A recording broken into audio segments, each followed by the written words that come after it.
아멘. 참 행복한 시간입니다. 예배는 행복입니다.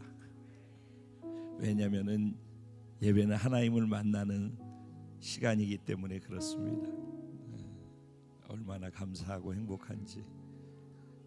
여러분, 오늘이 무슨 날이라고 그랬죠? 누가 부활했어요? 예수님 부활한 거 믿으시나요? 거기까지는 세상 사람들도 다 들어서 알아요. 예수님 부활하셨는데 나도 부활할 거를 믿나요? 예수님의 부활이 나도 예수님 만날 때 부활한다라는 믿음을 갖는 것이 구원인 줄 믿습니다. 예수님 부활하셨어요. 근데 나도 부활한다라고 믿으면 구원이에요. 그런데 내 삶의 현장에서 부활을 경험하면서 살아가는 게 신앙생활이라고 저는 믿습니다. 그때 진짜 내가 예수 믿어서 부활한다는 걸 믿는 신앙이 참 맛이 무엇인지를 경험하며 사는 거라고 믿어요. 오늘 할 말 다 했네. 그런 은혜가 오늘 계속되어진 예배 속에서 우리 안으로 더 깊게 그렇게 살아낼 수 있는 은혜가 더 넘쳐 흘러날 줄로 믿습니다. 제가 매번 예배 때마다 한 번 더 확인하고 강조하는 거지만, 예배는 지금 이 자리에 여기 계신 하나님, 천지를 말씀 한마디로 창조하신 하나님, 나를 사랑하셔서 친히 이 땅에 오셔서 나를 위해 죽으시고 나에게 부활의 생명을 주신 사랑의 하나님, 내 삶에 나와 함께 하시면서 언제까지나 주님 만나는 그 시간까지 동행하시는 권능의 하나님, 그 하나님이 지금 하늘 보좌를 여기에 두고 계신 거죠. 그분 영이시기 때문에 우리 눈에 지금 보이진 않지만, 우리는 구원받아서 영이 살아났기 때문에 영이신 하나님이 지금 여기 우리 아버지로서 계신 것을 믿음의 눈으로 볼 수 있는 사람들이죠. 이걸 전제로 그 안에서 그 믿음을 가지고 그분 앞에서 드리는 것이 예배라고 저는 믿습니다. 지금 여기 계신 그분을 내가 생동감 있게 만나고, 내가 만나고 있는 그분이 나에게는 내 믿음으로는 도대체 어떤 분이라고 난 인정하고 믿고 있는지 그분을 만나는 거죠. 그리고 그분, 내가 그렇다라고 믿고 있는 그분에 걸맞는 내 믿음의 표현을, 그분을 인정해드리는 표현을 나의 방식으로 표현해내는 것, 그게 예배라고 저는 믿어요.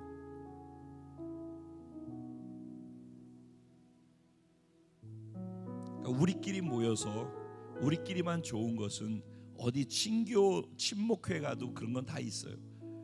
근데 이 자리에 그분이 계시고 나는 그분을 만나고 그분 앞에서 반응하고,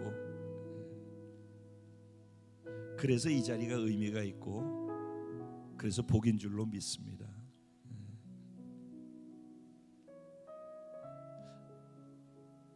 지금은 이 자리에 우리만 있는 것이 아니라 저희 순천 순복음교회는 월드비전 커뮤니티라고 하는 그 사단법인 안에 같이 우리가 있어요. 그래서 그게 그거지만 월드비전 커뮤니티 안에서 우리가 함께 지금 예배드리고 있는데, 우리 파주의 지체들, 또 일본 오사카 동경의 지체들, 중국 상해의 지체들, 그리고 인천에서 또 포항과 부산에서 지금 예배드리고 있는 지체들, 그리고 미국에서 예배드리는 지체들, 말레이시아, 카타르에서 함께 예배하고 있는 우리 선교 현장의 지체들까지 다 동시에 지금 예배를 같이 드리고 있어요.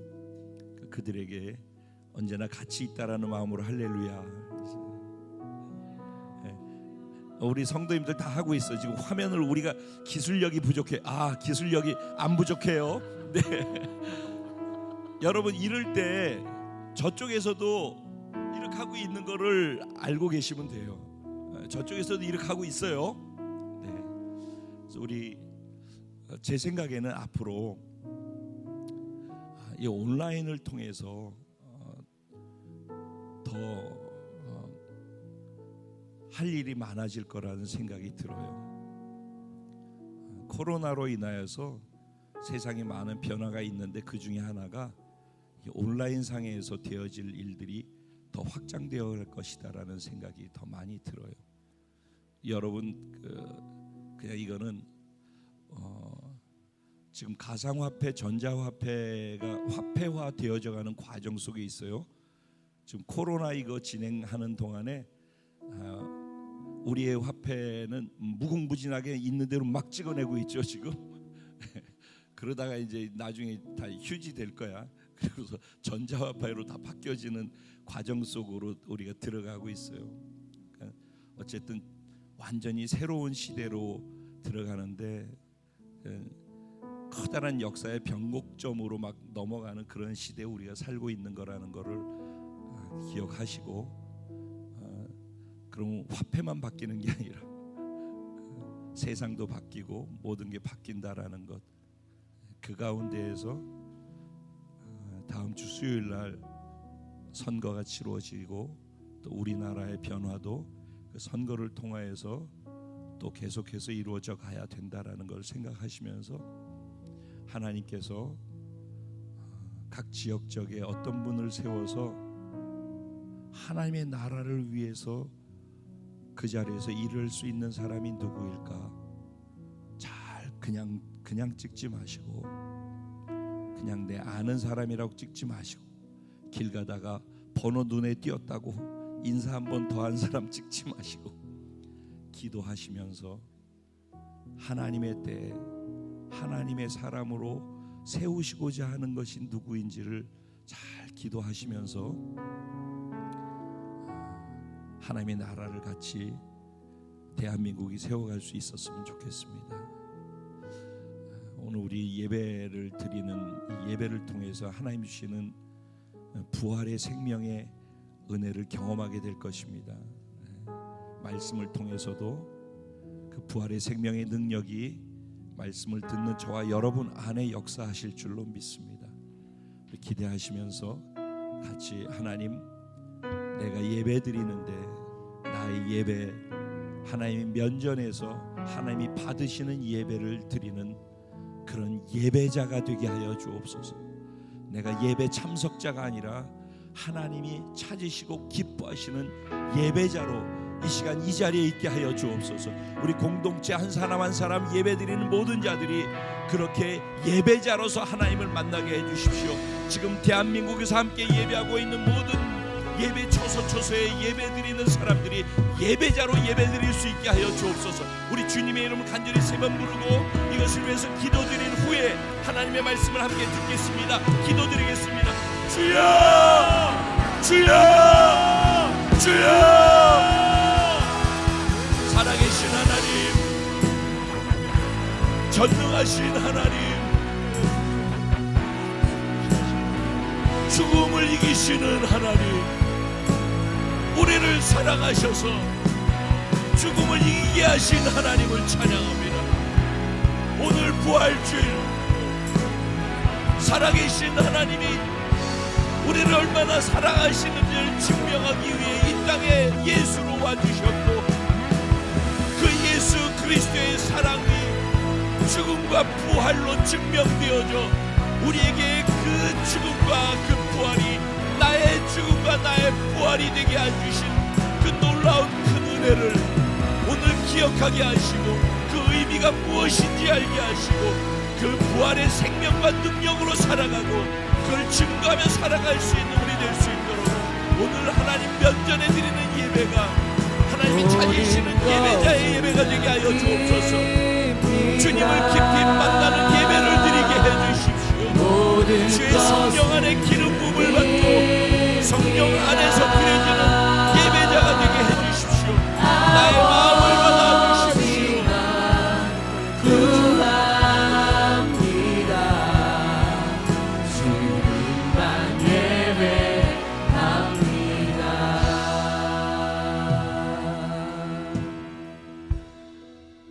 주님 사랑합니다. 나의 마음을, 나의 고백을 받아주십시오. 여기 주님 계신데 부활하신 생명의 능력으로 나를 사랑한다라고 고백하며 내 앞에 계신데, 주님 언제나 항상 내 앞에 계신데 주님을 잊고 놓치고 인식하지도 못하고 사는 순간순간들이 너무 많이 흘러가며 죄송하고, 그래도 오늘 감사하게 부활주일날 이곳에서 부활하신 주님을 인식하며 예배드리는 예배자가 되도록 초청해 주셔서 감사합니다. 이 시간만큼 주님을 바라봅니다. 주님과 눈을 마주치고 주님과 마음을 마주 대하고 사랑을 서로 주고받는 주님의 사랑의 마음을 내 안에 담고 나의 사랑의 마음을 주님께 표현해 드리는 그런 예배 시간 되게 해주실 줄로 믿습니다. 성령님, 이 시간 이 자리에 임재해 계신데 각 사람 안에 더 강하게 부드럽게 폭풍같이 또 잔잔하게 임하여 주옵소서. 말씀하시옵소서. 우리가 듣겠나이다, 순종하겠나이다. 주님이 영광 받아 주시옵소서. 저와 우리 모두를 주님께 드립니다. 주님만 드러나십시오. 주님께만 영광이 되십시오. 믿고 감사하며 예수님의 이름으로 기도합니다. 아멘. 할렐루야. 우리 좌우에 계신 분들에게 인사하실 때 마음을 다해서 당신의 하나님은 부활하신 살아계신 하나님이십니다. 네 하나님은 부활하신 살아계신 하나님. 아멘. 그렇습니다. 저와 여러분의 하나님은 죽음도 이기시고 부활하신 살아계신 하나님이신 줄로 믿습니다. 아멘. 할렐루야. 오늘 많이 행복하네. 어떡하면 좋지? 좋아서. 네, 하나님 말씀 같이 보도록 하겠습니다. 요한복음 21장 1절부터 14절까지 말씀입니다. 요한복음 21장 1절부터 14절까지 제가 한 절 여러분 한 절 서로 교독하시고 마지막 14절 말씀은 한 마음으로 합독하도록 그렇게 하겠습니다. 제가 1절 시작합니다. 그 후에 예수께서 디베랴 호수에서 또 제자들에게 자기를 나타내셨으니 나타내신 일은 이러하니라.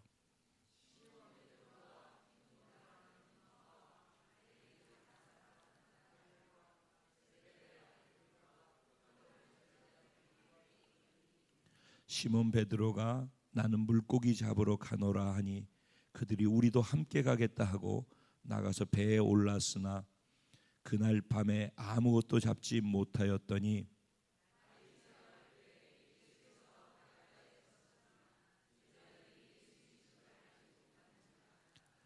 예수께서 이르시되 얘들아 너희에게 고기가 있느냐? 대답하되 없나이다.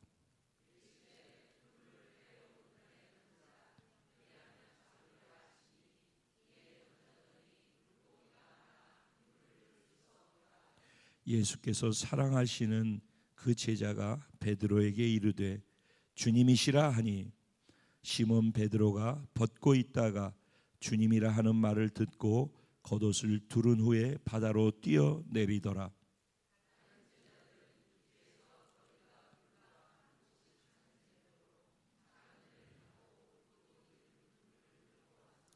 육지에 올라보니 숯불이 있는데 그 위에 생선이 놓였고 떡도 있더라.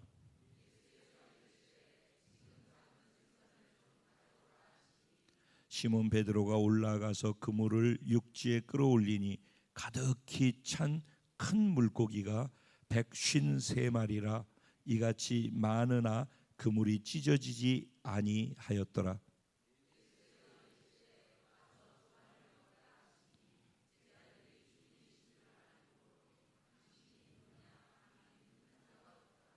예수께서 가셔서 떡을 가져다가 그들에게 주시고 생선도 그와 같이 하시니라. 다 같이 이것은 예수께서 죽은 자 가운데에서 살아나신 후에 세 번째로 제자들에게 나타나신 것이라.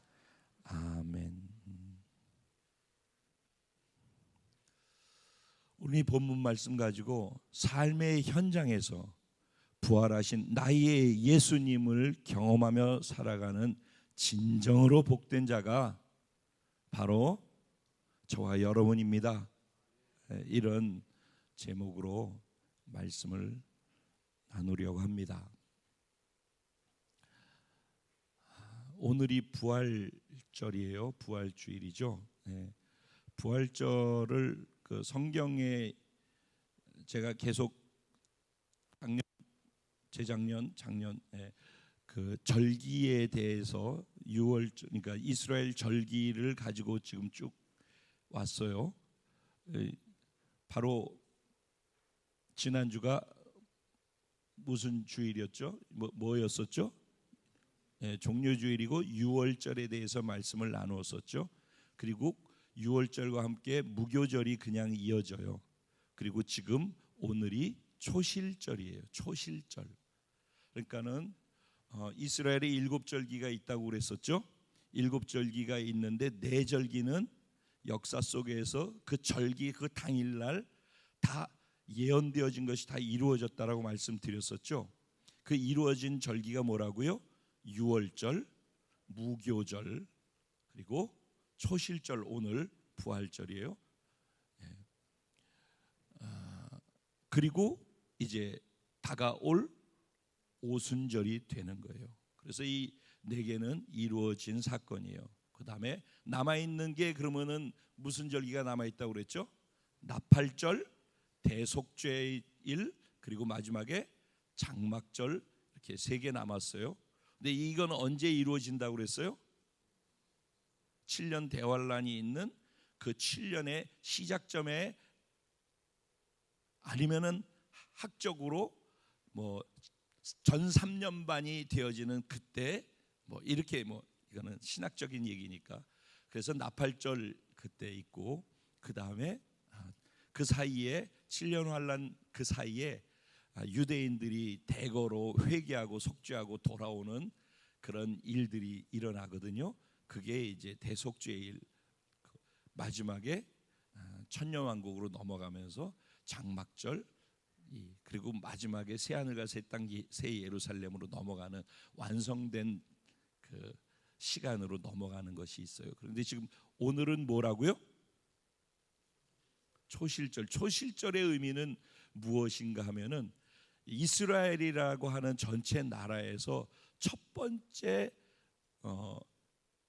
추수해서 거둔 곡식을 하나님께 드리는 거예요. 네? 이해되셨죠? 네. 나라에서 첫 번째 열매 맺은 것을, 곡식을 잘라가지고 그것을 하나님께 제사로 올려 드리는 거예요. 그러면 이게 초실절이 첫 번째 열매를 올려 드리는 거예요. 근데 77절이라고 있어요. 77절. 이건 성경 공부 시켜 드리는 거예요, 지금. 77절. 77절이면 부활주일부터 시작해서 77이 49에서 77절이라고 그래요. 그 77절에는 뭐냐면은 백성들이 각 사람들이 자기가 수고해서 땀 흘려 가지고 추수한 자기 것들 있죠. 자기 개인이 추수한 것을 곡식단을 베서 하나님께 제사로 올려드리는 거예요. 그러니까는 초실절의 의미와 77절의 의미의 차이는 뭐예요? 초실절은 국가를 대표해서 첫 번째 맺혀진 곡식으로 하나님께 올려드리는 것이에요. 근데 77절은 뭐라고요? 각 백성들이 자기들이 추수한 것을 해서 하나님께 올려드리는 거예요. 이해됐죠? 그래서 초실절은 무엇을 상징하는 거예요?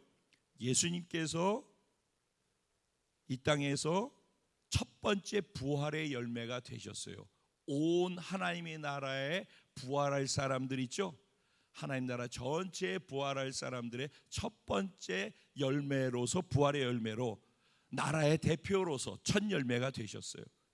그 초실절의 의미 이런 거예요. 그리고 77절은 뭐라고요?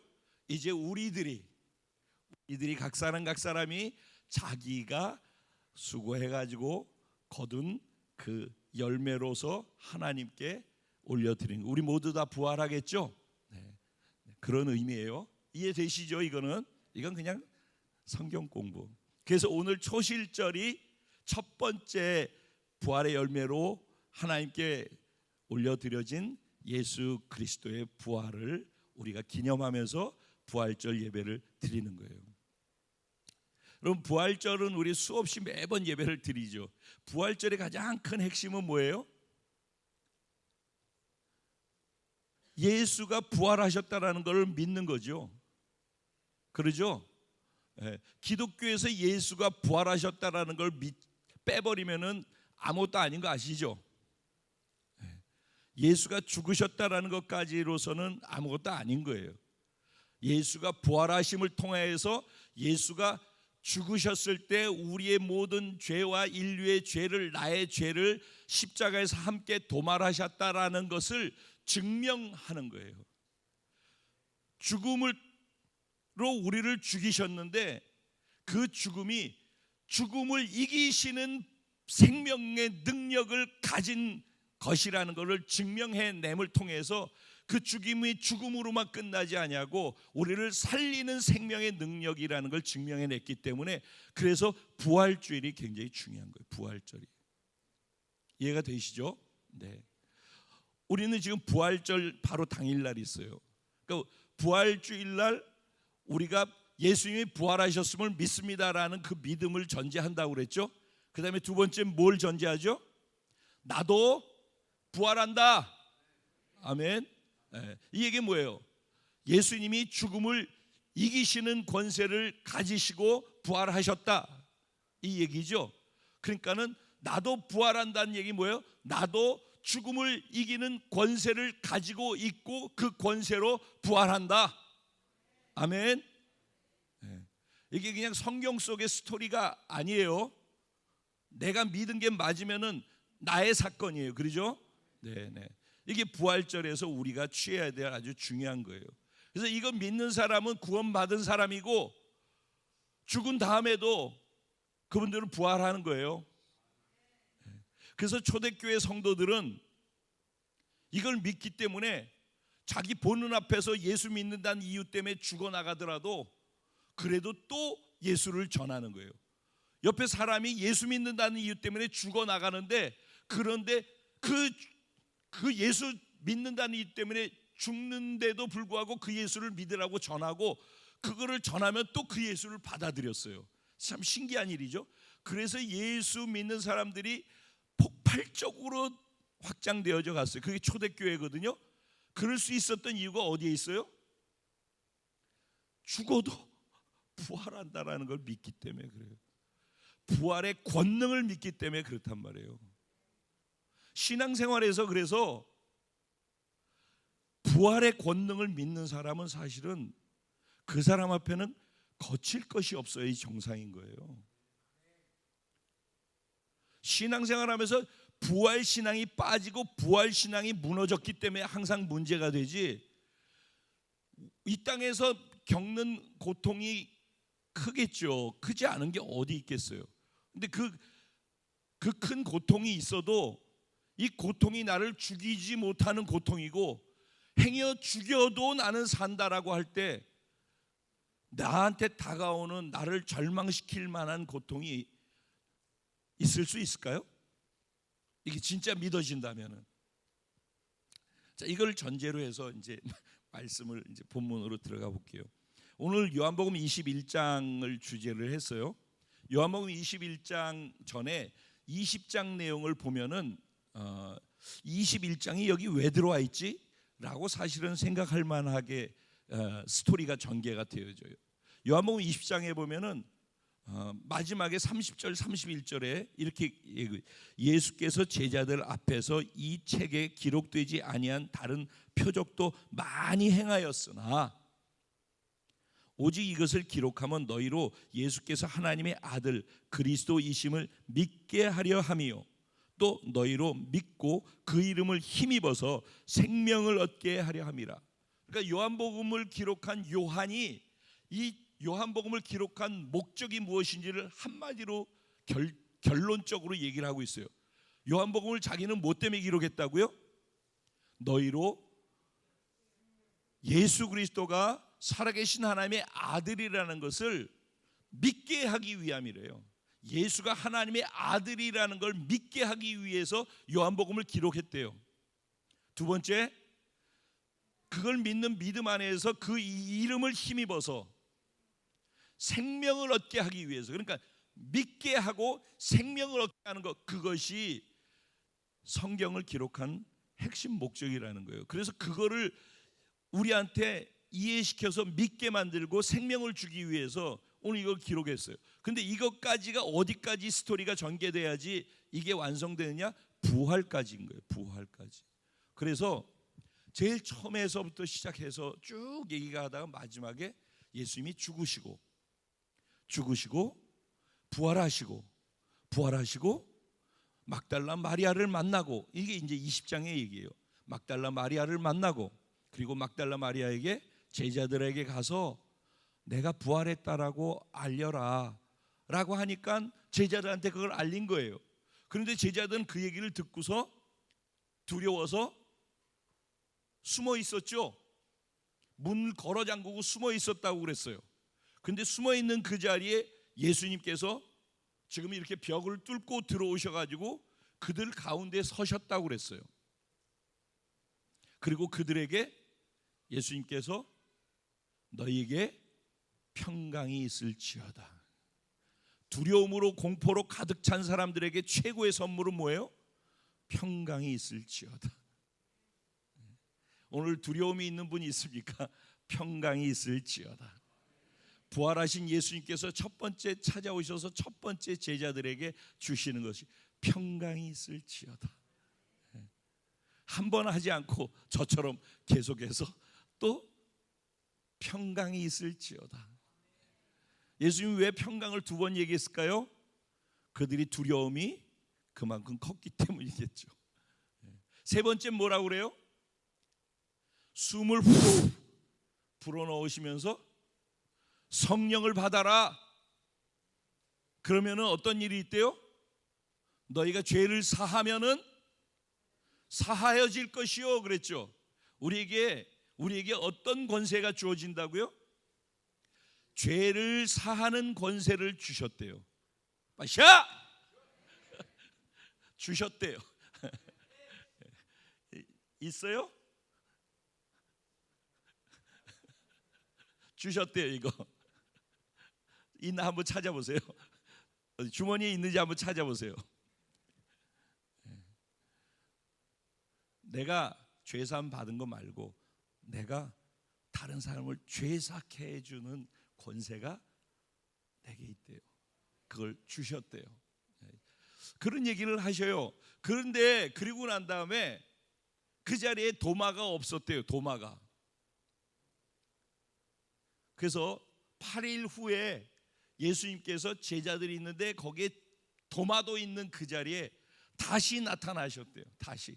또 문을 걸어 잠그고 또 두려워서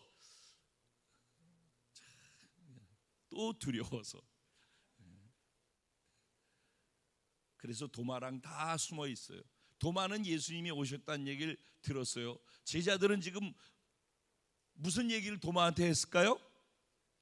야, 우리가 지난번에 일주일 전에 여기 모여가지고 있는데 예수님께 벽을 뚫고 우리 안에 들어오셨어. 부활하셨단 말이야. 이렇게 얘기를 했어요. 그죠? 그랬더니 도마가 뭐래요? 나는 손에 못자국 난 고개 구멍 안에다 손가락 한번 이렇게 싹 넣어보지 않으면 못 믿겠어, 이렇게 얘기했어요. 도마 대단하죠. 그럼 여기서 도마만 보이잖아요. 근데 저는 도마 말고 예수님 부활하셔서 만났던 그 제자들도 보여요. 만났잖아요. 벽 뚫고 들어오는 거 봤잖아요. 그리고 그렇게 말씀해 주셨잖아요. 그런데 그 다음에는 그러면 두려워하지 말아야 되잖아요. 근데 여전히 두려워서 도마와 함께 있을 때에도 문을 걸어 잠그고서 있죠. 그러니까 참 이게 쉽지 않은 거예요. 그러죠? 네. 그런 모습들을 한번 생각을 해보자는 거예요. 그게 제자들의 모습이고 도마의 모습이잖아요. 그게 두 번째 나타난 거라는 거예요. 예수님께서 막달라 마리아에게 나타난 것까지 하면은 4번이 되는 거고, 요한복음에서는. 근데 원래 고린도 전서에 나오고 사도행전에 나오는 것까지 다 하면은 한 12번 부활하셔서 40일 동안 한 12번 나타나셨더라고요. 예수님이 자신이 부활하신 것을 사람들한테 증명해서 보이려고 하셨다라는 거죠. 근데 사실은 자, 봤지? 여기다 한번 손가락 넣어봐. 그래서 손가락까지 넣어봤어요. 그러면은 확인된 거 아니에요, 사실은? 태훈 형제 어때? 태훈 형제 여기 손가락 넣어본 다음에는 인정하겠지. 근데 그 다음의 스토리야 이게. 이제 오늘 우리가 읽은 말씀이 그 다음 스토리예요. 그럼 이제 20장의 내용이 이런 내용이란 말이에요. 그리고선 요한이 내가 이걸 기록한 목적이 믿게 하고 영생 얻게 하기 위해서 기록했다. 그럼 여기까지면은 요한복음이 끝나도 되는 거예요. 제 얘기는. 그런데 20장에서 끝나도 되는 요한복음이 21장에 또 나와요. 요새는 드라마 추세가 그렇더라고요. 다 드라마 하나 나오고 나면은 끝났나 보다 그러면 뭐가 나와요? 에필로그. 그래가지고 다시 뭐가 나오죠? 그게 21장이에요. 그래서 뭔가를 정확하게 하나 더 보여줘서 본인이 얘기해주고 보여주고 싶은 장면을 다시 보여주는 거죠. 그게 21장이라고 생각하면 돼요. 21장의 내용을 이해하려면은 저쪽에서부터 가면 돼요. 여기 이 자리가 아니라 베드로가 처음 예수님을 만난 자리로 가면 돼요. 베드로가 예수님 처음 만났을 때 어떻게 만났죠? 물고기를 잡기 위해서 어부였어요. 고기 잡는 어부. 그래서 고기를 잡으러 가서 고기를 잡았어요. 그런데 밤이 맞도록 고기를 잡는데 잡혔어요? 안 잡혔어요? 안 잡혔어요. 그래서 너무 지친 가운데 있었는데 예수님께서 베드로에게 뭐라고 그러죠? 깊은 데로 가서 그물을 던지라고 그래요. 그러니까 사실은 뭐 이런 얘기는 다 설교 많이 들었으니까 원래 밤에 고기 잡는 것이고 그리고 얕은 물가에서 고기가 잡히는 거예요, 그때는. 그런데 반대편으로 이 말씀을 하시는 거예요. 깊은 데로 가서 그물을 던지라는 거예요. 그랬더니 베드로가 그냥 순종했어요. 그랬더니 결과가 어떻게 됐어요? 고기가 너무 많이 잡혔어요. 그래서 그물이 찢어졌어요. 그래서 옆에 있는 친구 배까지 와가지고 2배에 가득 채웠다고 그랬어요. 그러죠? 그런데 그걸 경험하자마자 베드로는 어떻게 반응했죠? 야, 이 진짜 일반 사람이 아니구나. 그래서 그가 배도 버려두고 잡은 고기도 버려두고 그물도 버려두고 예수를 쫓으니라. 그래서 베드로는 예수님을 그렇게 만났어요. 베드로라는 사람의 신앙이 시작되어지는 것서부터 얘기를 하는 거예요. 지금 누가복음 5장에는 이 스토리가 소개되어져 있어요. 그러니까 베드로는 그렇게 예수님을 만났어요.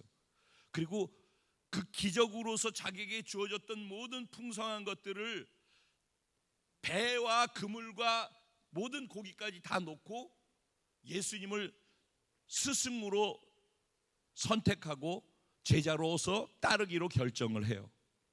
그리고 이제 예수님과 3년 반 동안 같이 동행을 하는 거예요. 얼마나 황홀한 시간이었을까요? 같이 다니는데 뭐가 없어 그러면 생기는 거죠. 병이 걸렸는데 고칠 수가 없을 정도가 됐어. 근데 고쳐주시는 거죠. 문제가 생겨서 이거는 이제 불가능하다. 그런데 그 불가능하다고 생각했던 것들을 가능케 하시는 거죠. 하물며 죽은 사람이 있는데 조금만 일찍 왔더라면 살릴 수 있을 텐데 왜 늦게 왔습니까? 라고 하는데 죽은 자도 살리시는 하나님이라는 것을 보여주시죠. 예수님과 함께라면 못할 게 없는 거죠. 그 예수가 내 삶 옆에 나와 함께 동행하고 있다라고 할 때 그거보다 더 든든한 게 어디 있겠습니까? 그러니까 제자들이 예수님한테 모든 걸 거는 거죠. 내가 이분하고만 옆에 붙어 있으면은 내 인생이 이제 미래는 쫙 폈다 라고 생각을 하는 거죠. 그리고 예수님 곁에서 3년 반을 그렇게 다니면서 수많은 기적과 이적들을 봤어요. 그리고 이 땅의 사람들로서는 이해할 수도 없고 깨달을 수도 없는 신비한 하늘의 비밀들을 알려주시는데 그 깨닫는 맛이 황홀한 거죠. 정말 행복한 시간들을 보냈어요. 3년 반이 거의 끝나가는 이 자리에 왔는데 중간쯤 돼가지고 너희는 나를 누구라고 하느냐? 베드로, 주는 그리스도시요 살아계신 하나님의 아들이십니다. 시몬아, 대답 참 잘했다. 네 대답한 그 신앙 고백 위에 내가 나의 교회를 세울게. 그 교회에 천국 열쇠를 주고 음부의 권세가 이기지 못하게 할 거야. 이 땅에서 묶으면 하늘에서도 내가 묶어주고 네가 땅에서 풀면 하늘에서도 푸는 그런 일들을 내가 할 거야. 이렇게 말씀을 하셨어요. 그 베드로 여러분처럼 아멘 한 거예요. 그러자마자 그런데 내가 죽으러 갈 거야. 근데 죽었다 3일 있다가 다시 살아날 거거든. 이렇게 미리 예언적 얘기를 했어요. 그랬더니 베드로가 그때 뭐라고 그래요? 아니 되옵나이다. 사탄아 물러가라. 그랬더니 어떻게 해요? 그럼 제가 죽는 데까지도 가겠습니다. 이게 베드로였어요. 그리고서 또 시간이 지나갑니다. 그러면서 또 많은 기적과 이사와 하나님이 주시는 계시를 받아요. 그리고 지난주 고난주간을 통과할 때 예수님 곁에서 함께 시간을 보내는 것입니다. 그러다가 수요일 날 대환란이 있을 것이고 그 징조는 이러할 것이고 장래에 어떤 일이 있을 것인지를 얘기를 하시죠. 그리고 목요일 날 제자들과 함께 유월절 만찬을 최후의 만찬을 하시면서 그들의 발을 일일이 씻겨 주시죠. 그러고 난 다음에 겟세마네 동산 올라가서 기도하시고 그 지난 금요일 날 제가 나눈 말씀이죠. 거기에 담긴 의미가 무엇이었는지. 그리고선 새벽녘에 잡혀서 가셔서 결국은 금요일 날 오후 3시에 다 이루었다. 그리고서 숨을 거두시고 아버지 품에 맡겨드리죠. 토요일 날 무덤에 머물러 계셨어요. 주일 새벽에 그분이 부활하신 것이죠. 그리고서 일어난 일들에 대해서 오늘 20장에 이렇게 나와 있는 거예요. 쭉 베드로 한 사람의 삶 속에서 진행되어진 것을 그냥 얘기를 해서 20장까지 얘기를 했어요. 이제 20장에서 끝나는 건데 21장에 다시 한번 요한은 이 부분을 드러내 가지고서 우리한테 무엇인가를 얘기하고 싶어 하셔요. 예수님이 나타나셨대요. 세 번째로 제자들에게 나타나셨을 때 그때 일이 이러하니라 라고 소개를 해요. 무슨 일이 있었는가? 제자들이 7명이 같이 있었는데 갈릴리에 있었어요. 갈릴리. 여기선 뭐라고 그래요? 디베랴 바다라고 얘기를 하죠. 디베랴. 그들이 거기 있었대요. 원래 자기들이 고기 잡고 그랬던 베드로가 원래 있었던 그 자리죠. 처음 예수님 만났던 그 자리죠. 처음에 예수님 만나고서 예수님께 자기 전부를 다 드리고선 예수를 쫓았던 바로 그 자리예요. 예수를 인격적으로 만났고 예수를 첫사랑으로 만났던 그 자리예요. 그 자리로 다시 돌아왔어요. 그런데 조금 전까지 부활하신 예수님을 2번이나 봤어요. 죽은 예수가 아니라 부활하신 예수를 2번이나 봤어요. 그리고서 오늘이에요. 근데 오늘 무슨 일을 하고 있어요? 제자들과 함께 옛날에 했던 그곳으로 돌아가서 그곳에서 옛날에 했던 그 일을 하고 있는 거예요. 무슨 일을 해요? 고기 잡는 일을 하고 있는 거예요. 신앙생활에 3년 반 동안 예수님과 함께 있으면서 예수님을 경험하고 정말 흥분하고 감동 속에서 시간을 보냈었는데 3년 반 지나고 난 다음에 내 신앙이 다 무너져 있는 실패한 나. 그래서 신앙으로도 실패한 가운데 이제 원래 예수님 만나기 전에 있었던 원래 그 자리에서 다시 생계의 자리, 삶의 현장에 와가지고선 다시 그물을 던진 거예요. 근데 그때 그 자리는 어떤 자리였어요? 실패했던 자리. 실패했던 자리에 다시 또 돌아왔어요. 그리고 거기서 그물을 또 던진 거예요. 그런데 그날 실패했어요? 안 했어요? 오늘 본문에 보면 또 실패하는 자리. 예수 믿기 전에 그러다 어쩌다 예수를 만났고 그리고 예수 안에서 신앙생활을 하고 그러다가 내 신앙의 밑바닥까지 다 드러나서 다시 신앙생활을 하는 건지 안 하는 건지 모를 정도로 완전히 바닥에 떨어져 있을 그때 다시 옛날로 돌아가서 옛날에 그 자리에 있는 나. 근데 거기서 또 실패하는 나를 발견하는 그때. 이게 베드로 입장이에요. 예수님의 입장은 어떨까요? 예수님의 입장은 베드로를 여기서 처음 만났을 때 베드로가 예수님을 벅찬 감동을 갖고 따르겠다고 선택했을 때 그때 예수님은 베드로를 보면 기특했을 거예요. 그렇죠?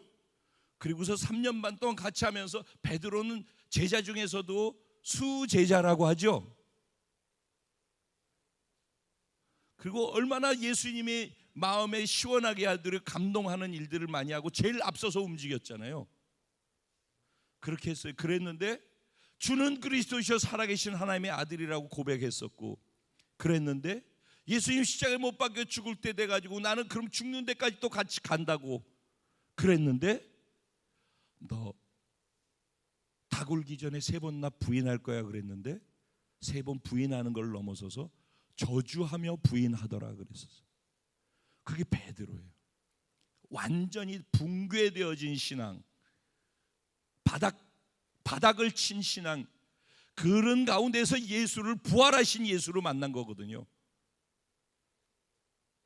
부활하신 예수를 만났으면은 그의 신앙도 부활해야 되는 거 아닌가요? 저는 지금 상식을 얘기하는 거예요, 그냥. 그렇죠. 논리적으로 그냥 내가 바닥을 쳤어. 그런데 부활하신 예수를 만나면은 다시 일어나는 거 아닌가요? 그런데 한 번도 아니고 2번도 아니고 3번째 만났는데 부활하신 예수를 2번이나 보고 3번째 만났는데 그가 어디 있어요? 실패했던 그 자리에 가서 고기 잡고 있는 거죠. 그런 것을 볼 때 예수의 마음은 어땠을까요?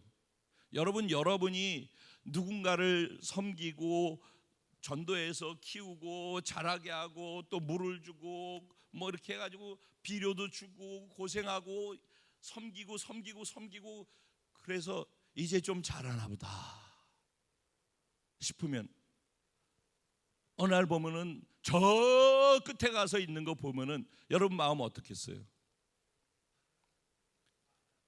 많이 아파요? 선생이나 스승이 되신 분들이 많이 겪는 그런 어떤 좌절이나 아픔이 될 수 있을 거예요. 예수님도 그러셨을 거예요. 그런데 대개 그렇게 되면은 이 안에서 야, 해도 너무한다. 지금 베드로의 상태는 이쯤 되면 이런 얘기 나와야 되는 거 아니야? 해도 너무한다. 그렇게 얘기해야 되는 수준에 와 있는데 그때 예수님이 이렇게 하셨다라는 거예요. 그때 예수님이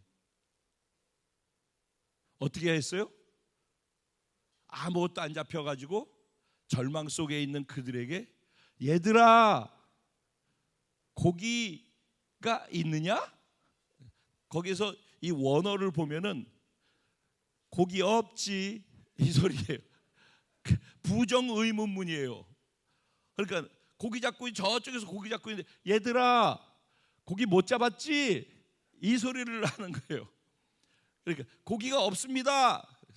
그래? 그럼 한번 오른쪽에다가 그물 던져볼래? 근데 신기하게 또 오른쪽에다 그물을 던지네. 다행히. 여러분의 인생에서 오른쪽에다 한번 던져볼래? 그런데 네가 뭔데?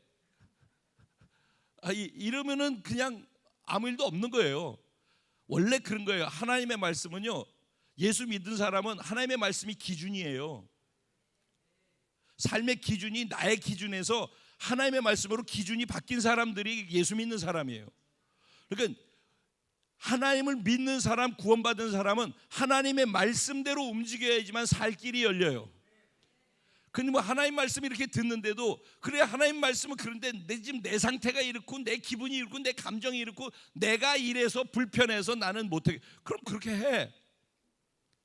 저는 그렇게 얘기해요. 못하겠어? 그럼 그렇게 해. 아직 살만한가 보지. 그럼 그렇게 해. 근데 예수님은 안 그러신 거예요. 찾아오셔서 고기 잡고 많이 잡을 수 있도록 해주시는 거예요. 그리고선 그들이 왔더니 어떻게 하고 있어요? 숯불고기를 준비해 놓고 계셔요. 바베큐를 준비해 놓고 손수 생선하고 떡하고 구워서 준비해 놓고 제자들이 밤새 고생하고 추운데 아무것도 못 잡고 허탈한 가운데에서 올 제자들을 생각하면서 그들이 먹을 것 필요한 것을 준비해 놓고 계셔요. 예수님이 얘들아 때부터 심상치 않았죠. 그분의 섬세하시고 자상하심, 배려, 그분의 아주 그 자상한 어떤 사랑의 모습들이 이렇게 보이지 않아요 지금? 전 지금 설교하는 게 아니라 그 안으로 그 현장으로 제가 주인공에 대해서 들어가서 여러분들을 주인공으로 만들어 드리고 있는 거예요 오늘. 예수님께서 그렇게 하셨어요. 원래 뒤통수를 한 대 쳐야 되는 건데 이렇게 접근을 하시는 거죠 예수님은. 그래서 베드로한테 저기에서 네가 잡은 물고기 좀 갖고 올래 그랬더니 베드로가 예! 그리고선 또 얼른 가가지고선 그걸 가지고 오는데 어떻게 본문은 어떻게 기록되어 있어요? 베드로가 고기 잡은 그물을 끌어올렸어요. 그랬더니 올라온 게 어떻게 됐대요?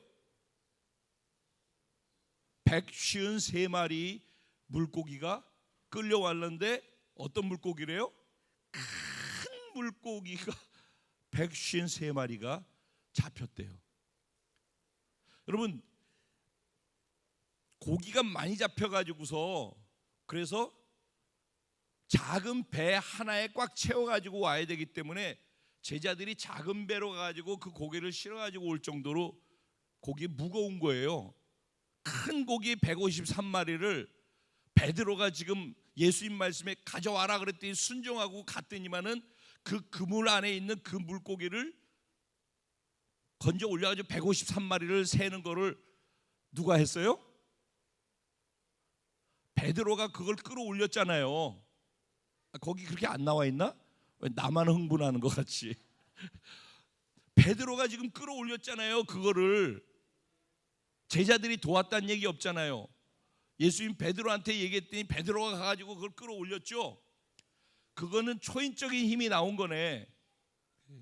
순종할 때는 순종의 초인적인 힘이 더해져요. 순종할 때 머리로 계산하면 답이 안 나와서 지금 나 혼자 이걸 어떻게 들고 저 많은 물고기를 어떻게 끄집어 올리는데 나보러 저희 가서 그거 갖고 오라고 그래. 보통 이렇게 생각을 해요. 그거 계산하느라고 답이 안 나와요. 불가능한 얘기를 요구하는 것이니까. 원래 하나님의 말씀은 전능하신 하나님, 불가능이 없이 하나님이기 때문에 그냥 말씀하시면 그분이 우리에게 요구하는 건 불가능한 것처럼 보이는 것들이 많이 있어요. 근데 순종하면은 순종을 타고 하나님의 불가능을 깨는 하나님의 능력이, 즉 부활의 능력이 그 순종을 통해서 터져나가요. 그래서 베드로에게 그렇게 하면서 결국은 계속해서 위로하시고 격려하시고 다시 일어날 수 있는 기회를 허락해 주시는 거예요. 그리고 15절부터는 이제 계속해서 무슨 얘기를 해요? 네가 나 사랑하니? 근데 거기다 더 부담스러운 거는 너 예전에 이 전체 중에서 내가 제일 사랑하고 난 죽는 데까지도 가요 막 이랬었잖아요, 베드로가. 그러니까는 그거 떠올리면서 거기다 고리를 걸면서 그러는 거예요. 네가 이 사람들보다 더 나를 사랑하니? 그러니까 정말 할 말이 없는 거죠, 베드로 입장에서. 사실 깨갱이죠. 그런데 그건 그거고 베드로 마음 중심에 주님을 향한 사랑이나 고백한 고백은 다 진짜예요. 나 죽는 데까지도 가요. 그 가짜로 그랬나요? 진심이에요. 그러죠? 자, 제가 무슨 얘기를 하려고 하느냐면요, 오늘 읽은 성경을 묵상하면서 제가 단어들을 동그라미 쳐봤어요. 그랬더니 예수라는 단어가 8번 나오더라고요. 제자라는 단어가 6번 나오더라고요. 그리고 물고기라는 단어가 5번 나와요. 4번 나오는데 고기가 있느냐라고 하는 것까지를 치면은 5번. 생선이라는 단어가 3번 나와요.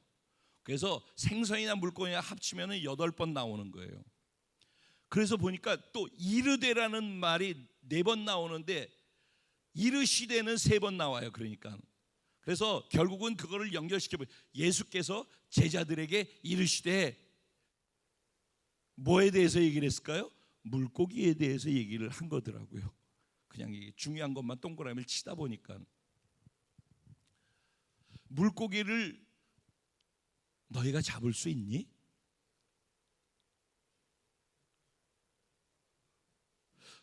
예수님은 베드로를 물고기 잡을 때 만났다고 그랬죠. 근데 그 베드로를 예수님은 사람을 낚는 어부가 되게 하겠다고 그랬죠. 그래서 그것에 아멘 하고서 예수를 따른 거예요. 그러니까 베드로는 물고기 잡는 어부였었는데 사람을 낚는 사도가 되는 거예요. 그러죠? 네. 그런데 물고기 잡는 어부로서도 실패했고 사람을 낚는 사도로서도 실패한 자리에 지금 서 있는 거란 말이에요. 그러니까 베드로는 예수님을 만날 수 있는 마음의 용기가 없는 거예요. 마음의 뜨거움은 있고 예수를 향한 사랑도 있어요. 근데 자기가 한 짓이 무엇인지를 알잖아요. 자기가 예수님 앞에서 결단하고 선택하고 그렇게 다 했는데 안 되어지는 자기를 보고서 너무너무 절망스러운 거죠. 예수님은 갈릴리로 내가 가서 먼저 있을 테니까 제자들한테 갈릴리로 오라고 그래라는 얘기도 다 했어요. 제자들은 그걸 듣고 갈릴리로 간 거죠. 그래서 제자들은 예수님을 만날 것을 기대했을 거예요. 근데 거기 있으면서 물고기 잡고 있는 거죠. 왜 그랬을까요? 자기 자신을 보면은 자신이 없는 거예요. 또 뭔가를 하려고 하더라도 이제는 자신이 없는 거예요. 결론을 말씀을 드릴게요. 또 중요하게 나온 제 눈에 보인 단어는 베드로라는 단어가 5번 나오는데 한 번만 베드로가 나오고 시몬 베드로가 4번 나와요. 시몬 베드로. 저는 이게 결론이라고 생각을 했어요. 그럼 시몬이라는 뜻은 무슨 뜻이죠? 시몬, 예? 갈대. 예. 시몬은 갈대. 베드로는 무슨 뜻이죠? 반석. 예. 그러면 시몬 베드로야 그러면은 무슨 뜻이에요? 갈대 반석아. 이게 맞는 말이에요? 한 사람을 향해서 너는 갈대 같구나, 너는 반석 같구나 이렇게 얘기할 수 있는데, 너는 갈대 같으면서 반석 같구나 이렇게 얘기하는 거 복잡한 얘기죠. 근데 예수님께서 계속 베드로를 향하여서 시몬 베드로야, 시몬 베드로야. 무슨 말을 하려고 하냐면, 지난 금요일 날 했던 말씀 기억하셔요? 우리는 이쪽에 있는 나는 해도 해도 안 되는 시몬이에요. 그렇죠? 그래서 십자가를 통과하면은 이쪽에 있는 나는 똑같은 나인데, 그렇죠? 똑같죠? 지금 거의 네. 똑같은 나인데 하나님이 보시는 나로 바뀌어진 나예요. 그러니까 시몬이에요. 근데 십자가를 통해서 예수를 믿은 사람은 베드로라고 하나님이 하시는 거예요. 근데 여전히 시몬이에요. 여러분 이걸 잘 기억해야 돼요. 뭐라고? 여전히 시몬이에요. 그런데 하나님은 십자가를 통과해 있는 시몬을 뭐라고 부르신다고? 베드로라고 부르신다니까. 그래서 이스라엘 백성들이 출애굽할 때 유월절 어린 양의 피를 바르고 고기를 먹었을 때 조금 전까지 그들은 애굽의 노예였잖아요. 거기 출발하기 직전까지 노예였었죠. 근데 출발했어요. 애굽을 떠났어요. 그리고서 성경은 그걸 뭐라고 표현했어요? 그들이 애굽에서 떠났을 때 그들은 뭐라고 했어요? 여호와의 군대더라 그랬다고 그랬죠. 그들이 뭘 그 사이에 한순간에 군대가 되나요? 유월절을 통과해서, 어린 양을 통과해서 피를 바르고 예수를 믿어서 구원을 받았다라고 선택한 사람은 여전히 시몬이고 여전히 노예지만, 여전히 시몬이고 볼 때 여전히 노예로 보이는 게 맞아요. 그런데 하나님이 이걸 믿고 통과했으면은 그 믿음을 보시고 그것을 군대라고 얘기해 주시는 거예요. 그래서 베드로인 거예요. 근데 지금 베드로가 실패하는 게 왜 실패하는지 아셔요? 자기가 이쪽에 와가지고선 베드로야 베드로야 하니까 베드로인 줄 아는 거예요.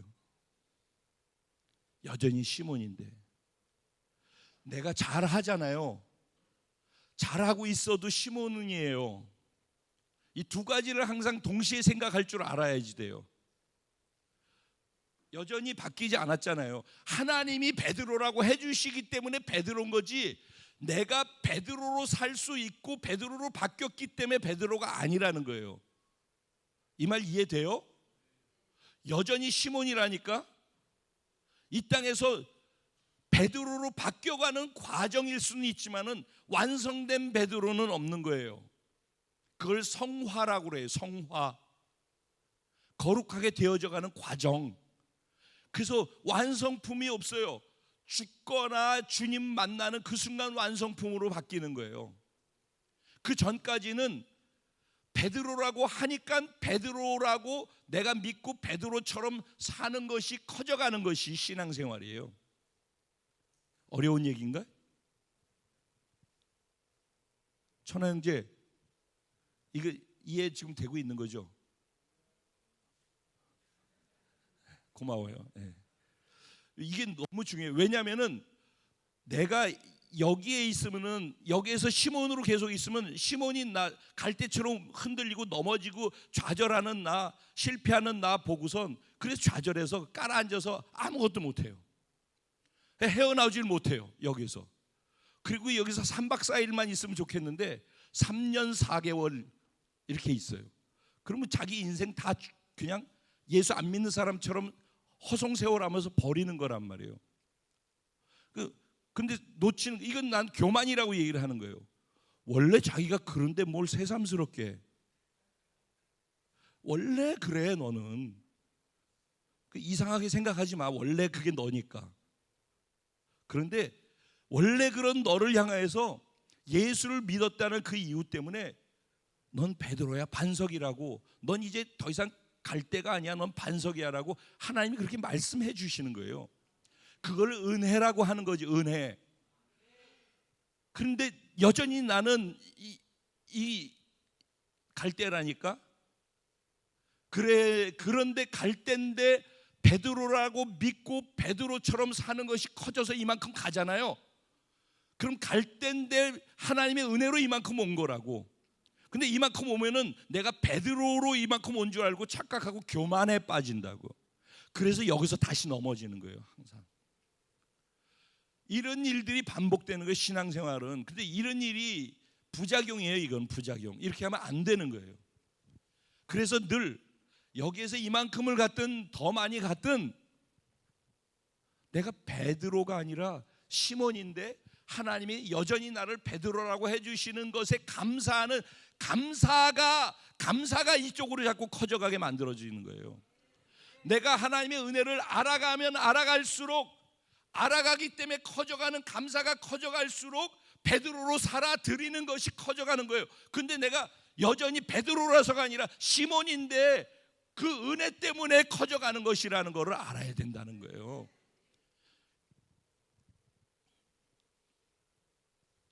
그래서 우리에게는 언제나 시몬이 있고 베드로가 있어요. 넘어진 베드로를 향하여서 요한이 지금 이 부분을 부각시키고 싶은 거예요. 에필로그에서. 이쪽에 있든 시몬 베드로로 있는 거예요, 언제나. 그런데 내가 무엇을 볼 것인가요? 여러분을 좌절케 만든 게 뭐예요? 그래서 여러분 지금 좌절해서 시몬으로 있습니까? 그렇다면은 시몬으로 있는 여러분들은, 그런데 예수를 믿은 게 확실하다면 여러분 베드로를 주장하셔야 돼요. 이게 부활 사건인 거예요. 부활은 머리에 있는 게 아니라 경험되어지는 거예요. 이걸 삶의 자리에서 나를 좌절시키는 그 현장에서 내가 시몬으로 넘어져 있는 게 보이니까 시몬이라고 할 거 아니겠어요, 자기 스스로. 근데 넘어져 있는데 나는 베드로라고 하는 것은 무엇으로만 가능해요? 십자가를 통과한 믿음으로만 가능한 거예요. 근데 여전히 믿음으로 가능하지만 여전히 시몬이라는 것. 그런데 하나님이 그렇다고 하는 것, 하나님의 말씀이 기준이라고 인정했잖아요. 그러니까 그 하나님의 말씀을 기준 삼은 것을 나는 받아들이고 이쪽으로 주장한다라는 거예요. 그때 부활이 일어나는 거예요. 그때 삶의 자리에서 부활을 경험하는 거예요. 문제는 뭐냐면은 막달라 마리아가 예수님을 죽으셨다가 부활한 예수님을 만났어요. 그러죠? 막달라 마리아가 예수님을 너무너무 사랑하고 사모했죠. 그래서 예수님 죽으셨 난 다음에 예수님을 보살피고 죽은 예수님이라도 가서 보고 싶어가지고 무덤가에 갔다가 빈 무덤을 본 거 아니에요. 그러죠? 그리고 이게 어떻게 된 건가 막 이렇게 하고 있었던 거 아니에요. 그러니까 막달라 마리아 안에 뭐가 있었어요? 예수를 향한 간절한 목마름과 사모함이 있었잖아요. 그렇죠? 그런데 그 본문에 보면 뭐라고 되어 있냐면, 그런데 예수가 뒤에 있는데 돌아봤는데 예수인지를 알지 못하더라. 부활하신 예수가, 그렇게 보고 싶어 했던, 그렇게 목말라고 보고 싶어 하는 예수가 자기 곁에 지금 여기 와 있는데, 근데 그가 예수인지를 알지 못하더라 그랬어요.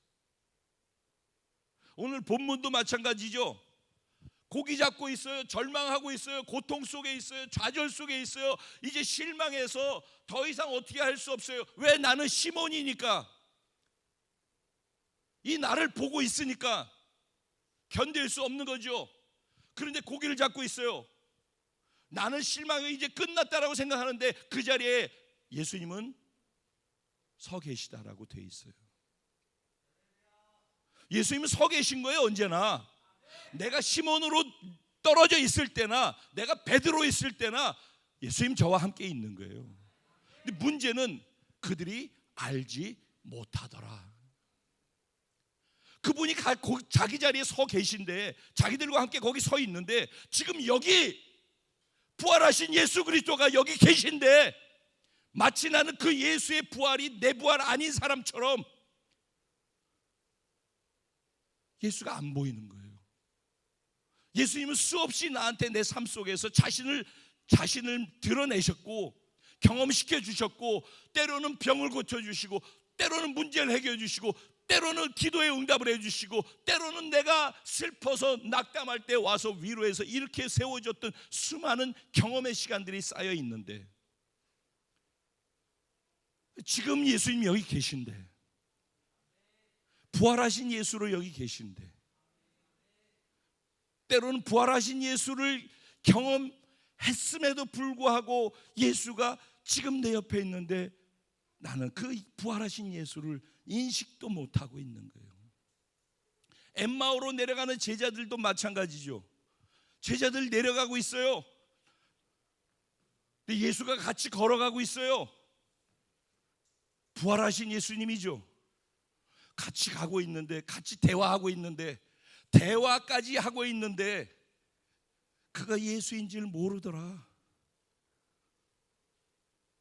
문제는 예수님은 언제나 그 자리에 계셔요. 내가 있는 삶의 현장에서, 지금 고기 잡는 현장이잖아요. 삶의 현장이죠. 풍랑이 있는 현장이죠. 그 현장에 주님이 그 삶의 현장에 계시다라는 거예요. 나와 함께 계시다라는 거예요. 근데 그 현장에 계신 그분을 내가 인식하느냐는 거예요. 그래서 요새 계속 예배는 뭐다? 인식함으로부터 시작된다 그러잖아요. 그분은 여기 계셔요. 우리 예배가 깊어지려면은, 개인이 예배자로서 깊은 예배를 드리려면은, 하나님이 찾으시는 예배자가 되려면은 제일 전제 조건 첫 번째가 뭐냐면은 그분이 여기 계시다라는 걸 인식해야 되는 거예요. 앞에 목사가 있는데 내 마음에 든다 안 든다, 그거 바보 중에 상바보지. 그걸 참, 여기 왔다면 예배 드리러 온 거지 않냐고. 그러면 여기에 계신 그분이 보여줘야지. 그분을 만나야지. 그분을 인식부터 해야 되는 거예요. 첫 번째 인식하라. 두 번째 뭐예요? 내가 인식하고 있는, 내가 알고 있는 그분은 나는 어떤 분으로 알고 있냐는 거예요. 경영 형제, 여기 계신 하나님을, 경영 형제는 어떤 하나님으로 알고 있어요? 말씀하시는 하나님. 또 함께 계시고 말씀하시고, 또 위권사님은 함께 하시는 하나님. 또 연출자매는 살아계신 하나님. 이숙자매는 좋으신 하나님. 해미자매는 위로의 하나님. 슬기자매, 양슬기인데 저쪽 슬기부터 하자. 슬기자매는 내가 아는 하나님, 어떤 하나님? 한마디로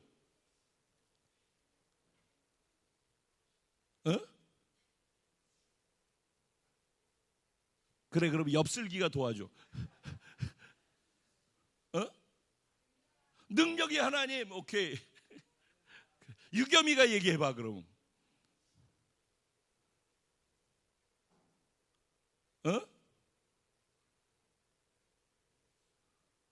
어디 있어? 왜 안 보여? 그럼 충시 형제가 대신 해줘봐. 위대하신 하나님.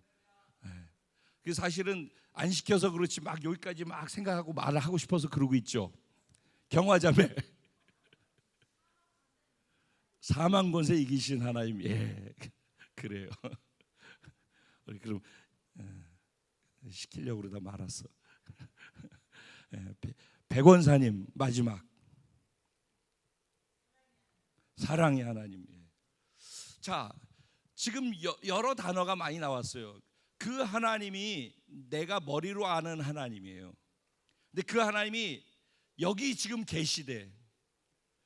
근데 말씀 한마디로 천지를 창조하신 능력의 하나님, 그래서 위대하신 하나님, 근데 그 능력과 위대하심으로 나를 사랑하시는 하나님, 그 위대하시고 나를 사랑하시는 그 하나님이 죽음 사망 권세를 깨트리고 이기신 부활의 하나님, 그분이 지금 여기 계시다라는 거 아니에요. 여러분 지금 입술로 고백했죠. 그 인식하는 거예요. 그분을 인식하는 거예요. 여기 그분 계시다라는 걸. 그 다음에 인식하는 그분, 내가 입술로 고백한 그분이 만약에 말씀 한마디로 천지를 창조하시는 전능의 하나님이라고 그러면 여러분 그 앞에서 지금 어떻게 자세를 취할 것 같아요? 그분 앞에 내가 할 수 있는 반응으로서의 자세가 어떨 것 같아요? 어떻게 하는 게 맞아요? 만약에 솔직하게 문재인 대통령께서 여기 오늘 우리 교회 부활절 축하한다고 방문했어. 여기 섰어. 그런데 내가 문 대통령이 별로 마음에 안 들어. 그런데 내 앞에 오면 먼저 어떻게 해요? 일단은 대통령을 향하여서 갖춰야 될 예의로서 마음에 안 들어도 표현을 하는 기본적인 것이 있죠. 마음에 들어서 대통령이다 그럴 땐 완전히 예우가 대통령에 맞는 예우가 있겠죠. 그런 거예요. 제가 하물며 여러분 신방 가도 저 신방 가면 여러분 집에서 저 대해 주시는 게 있잖아요. 근데 왜 하나님한테는 그래? 그러니까 왜 하나님 자꾸 추상적인 존재로 만드냐는 거예요. 신앙생활은 성경에 대해서 가지고 있는 지식을 자꾸 쌓는 것이 신앙생활이 아니라 성경에 있는 내용에 소개된 그 하나님이 내가 믿어져서 구원받았다면은 성경의 그 하나님이 나의 하나님이잖아요. 그 하나님이 내가 있는 자리에 나와 함께 하신다며. 지금 계속 함께 하시는 하나님이라고 얘기했잖아요. 오늘 주제가 뭐예요? 삶의 현장에서 부활하신 나의 하나님을 경험하며 살아가는 것이 진정 복된 자라고 얘기를 하잖아요. 그러려면 여기에서 정해진 시간에 약속해놓고 하나님께만 집중하는 예배드리자고는 여기에서도 하나님을 인식하지 못하고 내가 알고 있는 하나님에 걸맞는 표현 반응으로서 예배를 드리지 못하는데, 그러니까 여기서도 그 하나님을 경험하지 못하는데, 여기에서 바깥에 문 나가가지고 고기 잡으면서 그물 던지면서 웃돌이 벗고 땀 흘리고 깜깜하고 더듬으면서 거기에 계신 하나님을 내가 인식하는 것이 쉽겠냐고요. 어떻게 하면 삶의 자리에서 여전히 부활하신 나의 하나님이라고 고백할 수 있냐고. 도마가 손가락으로 쑤셔 넣어가지고 구멍에서 못자국 난 데를 뚫어서 거기를 훑어보고 난 다음에야 비로소 뭐라고 고백해요? 당신은 나의 주 나의 하나님이라고 그러잖아요. 그 하나님이 나와 함께 계시잖아요. 어디나. 그 성경에서 그렇다라고 하잖아. 성경에서 그분 그래서 임마누엘이라며. 그래서 임창표 임마누엘. 너무 심각할까봐 제가 웃자고 이렇게 풀어드리는 거예요. 그렇지만 전하고자 하는 것은 진지하게 받으셔야 된다는 거예요. 어디에나 계시잖아요. 그분은. 그리고 거기에서도 우리가 삶의 예배자라고 하는 것이 똑같은 거예요. 여기서 오늘 부활주일하고 부활 예배 드리는데, 그런데 내가 여기 계신 부활하신 하나님을 내가 인식해서 내 안에 부활이, 그분이 부활하고 그분을 인식하는 것이 부활하고 그분을 인정해 드리는 것이 부활하고 여기에서 내가 부활하신 그분께 반응해 드리는 것이 부활되어져야지, 이 문은 바깥에 나가가지고서도 그 인식하는 와이파이가 꺼지지 않고 계속 이러고 다닐 거 아니냐고. 그 와이파이가 계속 켜진 가운데 당신은 계속 위대하시고 당신은 전능하시고 불가능을 이기시고 죽은 자를 살리시고 그런 가운데에서 이렇게 다니고 있는데 걸려 넘어져 가지고서 이건 이제 일어나기가 불가능해. 그런데 죽은 자를 살리시고 불가능을 가능케 하시고 그러면 또 일어날 거 아니냐고. 그게 부활의 능력이죠. 삶의 현장. 근데 와이파이 딱 꺼지는 순간에 그냥 거기서 넘어지면 나로 넘어질 거 아니냐고. 답이 없는 거죠. 신앙생활은 이게 꺼지면 끝나는 거예요. 이게 꺼지면은. 근데 이건 한순간이라고 내가 그러잖아요. 지금 이제 스위치 한번 꺼볼까? 그럼 금세 어두울 거 아니에요. 스위치 킬까? 한순간에 밝아질 거 아니에요. 믿음도 똑같은 거예요. 스위치 키는 거하고 똑같이 내가 지금 이러고 있는데 이렇게 하면 금세 이렇게 되죠. 이렇게 하면 금세 이렇게 되죠. 예수 믿는다 구원받는다 해가지고 3년 6개월 동안 있다가 구원받나요? 그 자리에서 영접하는 순간 그 자리에 구원받는 거죠. 한순간이라고. 믿음은 선택이고 결단이라고. 그래서 믿습니다 하면 그냥 믿고 그때부터 시작되는 거예요. 그 다음부터는 내 삶의 현장에서 계속 이렇게 있으면서 내가 알고 믿고 나를 구원한 그분이 계속 나와 함께 하시는 가운데 내가 감당할 수 없는 상황을 만나는 그때에도 그분이 계시니까, 그러니까 여전히 감당할 수 없는 나는 시몬이죠. 근데 그분이 계시니까 베드로라고 하니까 베드로로 내가 반응하고 움직이면 베드로가 불가능한 힘이 나오는 거예요. 그런데 이 베드로에게, 시몬과 베드로의 차이는 딱 어디에서 결정이, 아이고 좁은 데 들어가서, 시몬과 베드로가 똑같이 시몬 베드로인데 어디에서 결정이 나와가지고 그걸 증명해내느냐 하면은 말씀을 기준으로 해서 순종하느냐 안 하느냐를 봄을 통해서 시몬인지 베드로인지가 나오는 거예요.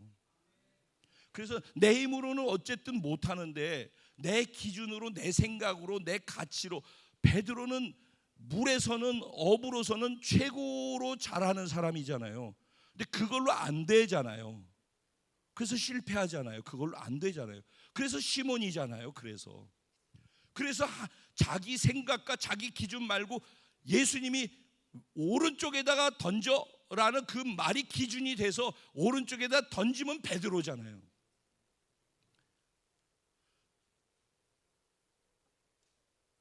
어떻게 해야지 삶에 부활하신 나의 예수님을 경험할 수 있는지를, 실질적인 거를 같이 공감하고 싶은 거예요. 저는 그렇게 살게 해드리고 싶어요. 만약 오늘 제가 그 설교를 해가지고 부활은 이런 것이고 성경에서 이렇게 증명하고 있고 예수님은 이렇게 했고 역사 속에 이렇게 했고 그러다가 할렐루야 하고서 끝나도 돼요. 예전 저 설교 그렇게 했어요. 그게 10년 20년 동안 그런 설교해도 부활을 경험하면서 사는 건 또 다른 얘기더라고요. 그래서 같이 경험하면서 살고 싶은 거예요. 부활은 우리에게 희망입니다. 기독교는 희망의, 생명의 기독교입니다. 부활 빠지면 희망도 빠지고 다 빠지는 거예요. 오늘 부활절로 우리에게 하나님께서는 우리에게 부활의 생명을 주셔요. 오늘 다시 희망을 주시는 겁니다. 그리고 이 둘 중에서 내가 부활하신 예수를 만나서 나도 부활한다는 걸 믿는다면 내 삶의 현장에서도 그 믿음을 주장하면서 하나님 말씀을 지키고 움직이고 순종할 때마다 부활의 역사가 나타난다는 거예요. 여러분을 지금 누르고 있는 거, 좌절하고 실패하게 만들어서 저쪽에 있다고 생각하는 거 있다면 그 자리에서 부활을 외치시기 바랍니다. 그 자리에서 조금 전까지 제가 설명해드린 그것을 실제적으로 적용해 보시기 바라요. 틀림없이 100% 틀림없이 베드로로 경험할 수 있는 장이 열려지게 될 거예요. 아멘. 여기서 끝을 내야지. 더 가면은 시간이 그러니까. 자, 이제 진짜 결론입니다.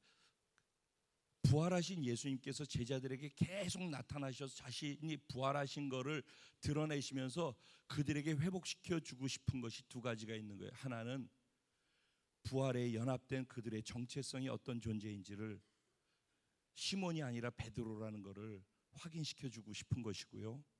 두 번째는요, 베드로로서 사는 것은 영혼을 건지는, 사람을 낚는 어부라는 거예요.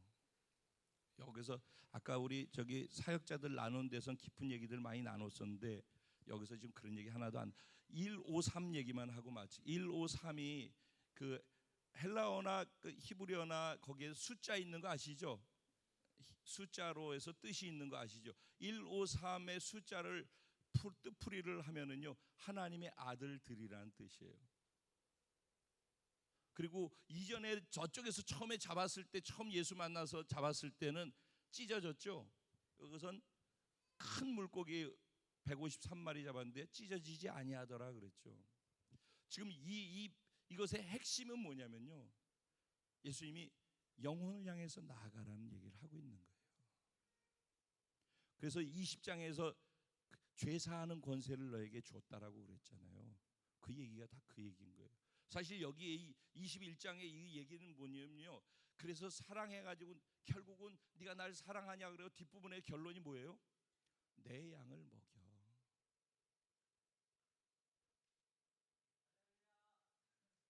결국 내 영혼을 돌봐.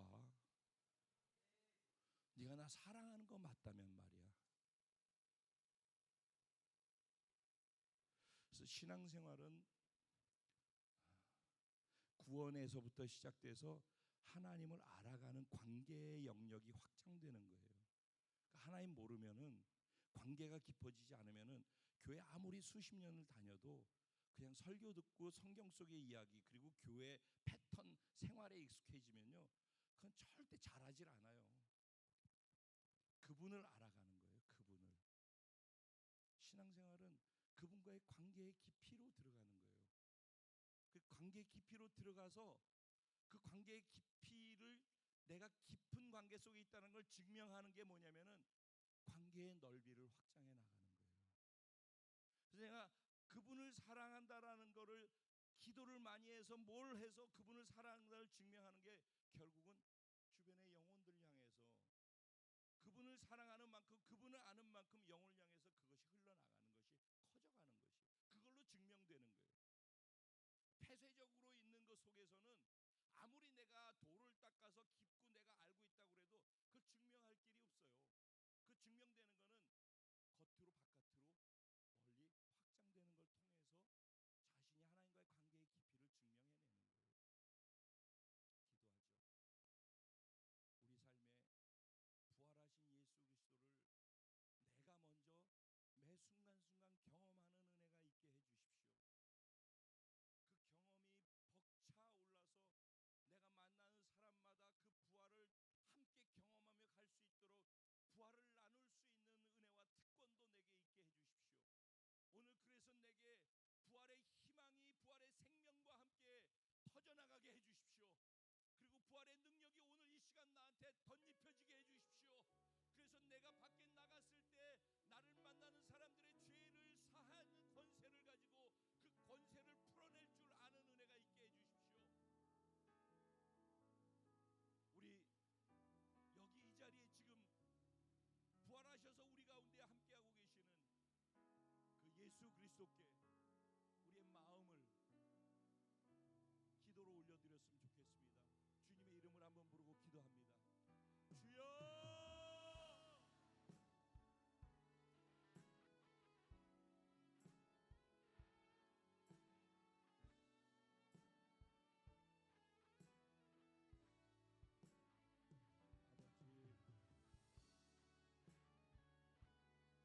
지금 이 시간에도 전 여전히 시몬이고 여전히 베드로입니다. 하지만 제가 시몬임을 잊지 않으면서도 언제나 베드로로 주장하며 합니다. 왜냐하면 주님이 저를 베드로라고 선언하셨기 때문에 전 시몬으로 살지 아니하고 베드로로 삽니다. 이것이 나의 부활이요, 이것이 주님의 부활의 생명의 능력을 내가 경험하는 삶의 현장에 부활의 경험인 것을 믿습니다. 주님, 나에게 이 부활을 생명과 함께 선물로 주기 원하시고, 주님이 부활을 내 삶의 현장에서 날마다 경험하며 일어날 수 있도록 부활의 생명의 능력을 오늘 우리에게 부어주심에 감사합니다. 지식으로의 부활이 아니라 삶의 현장에 내 삶을 날마다 부활시키고 죽어간 것들을 다시 살려 일으킬 수 있는 부활의 생명력으로 넘쳐나게 해주실 것을 믿습니다. 살아계신 하나님, 내가 믿음으로 일어나서 하나님의 말씀을 기준으로 삼고 그 말씀을 주장합니다. 나의 나됨이 아니라 하나님의 하나님 되심 안에서 선언된 말씀을 주장하며 나아갑니다. 주님, 부활의 생명의 능력이 내게 퍼져나가게 해주십시오. 내가 만나는 사람들, 내가 사는 삶의 자리, 죽어있는 이 땅이, 죽어있는 영혼들이, 죽어있는 대한민국이 나로 말미암아 부활하는 은혜가 있게 해주십시오. 내가 만나는 사람들이 죽어 넘어져 있는 자들을 내가 부활시키는 은혜로 살게 해주십시오. 내 삶의 영역에 죽어있는 것들이 있다면 오늘 이 시간 부활시키는 은혜가 내 스스로에게 뿐만 아니라 사랑하는 우리 성도들과 우리 공동체 전체에 부활의 생명의 역사가 넘쳐나게 해주실 것을 믿습니다. 주님 도와주옵소서. 주의 말씀을 위하여 깊은 곳에 금을 던져 오늘 그가 놀라운 일을 이루시는 것 보라. 주의 말씀 의지하여 믿음으로 금을 던져 믿는 자에게 끊지 못하. 자, 우리 그 자리에 다 일어나셔서 저와 여러분의 신앙의 고백으로 이 찬양을 올려드렸으면 좋겠습니다. 곳에 금을 던져 오늘 그가 놀라운 일을 이루시는 아멘. 주의 말씀을 의지하여 믿음으로 금을 던져 믿는 자에게 능치 못하옵네. 전능하신 나의 주 하나님은 전능하신 나의 주 하나님은 능치 못하실 일 전혀. 그렇습니다. 주님, 우리의 모든 간구도 우리의 모든 생각도 우리의 모든 꿈과 모든 소망도 신실하신 나의 주 하나님은 우리의 모든 괴로움 바꿀 수 있네. 불가능한 일을 행하시고 죽은 자를 일으키시니 그를 이길 자가 아무도 없습니다. 주의 말씀을 의지하여 깊은 곳에 금을 던져 오늘 그가 놀라운 할렐루야. 오늘 우리 가운데 가신 주님을 높입니다.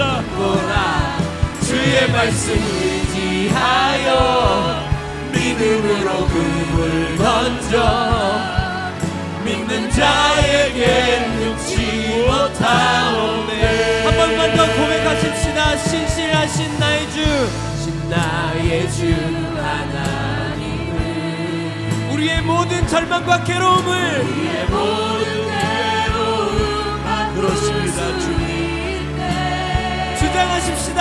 불가능한 일 행하시고 죽은 자를 일으키시니 그를 이길 자가 아무도 없습니다. 할렐루야.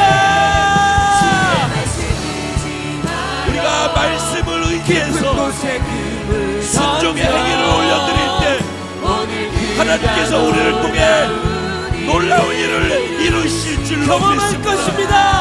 주의 말씀 의지하여 믿음으로 금을 던져 믿는 자에게 능치 못하오. 주의 말씀을 의지하여 우리의 개인의 신앙 고백을 주님께 올려드립니다.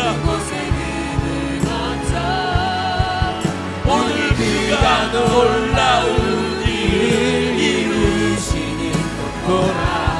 주의 말씀 의지하여 믿음으로 금을 던져 믿는 자에게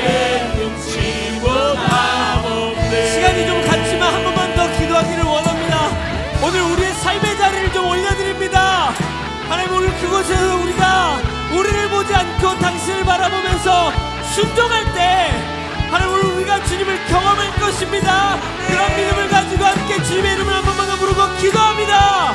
주여! 예수님, 우리의 삶의 자리를 올려드립니다. 일하는 그곳, 공부하는 그곳, 머무르고 쉬는 그곳의 자리에서 부활하신 주님을 보고 믿음으로 순종할 때 베드로로 경험하는 그 시간들이 이어지게 하여 주십시오. 세상을 정복하러 나아갑니다. 인식하고 고백하는 그 자리에 당신을 만나기를 원합니다. 사용해 주십시오. 예, 주님.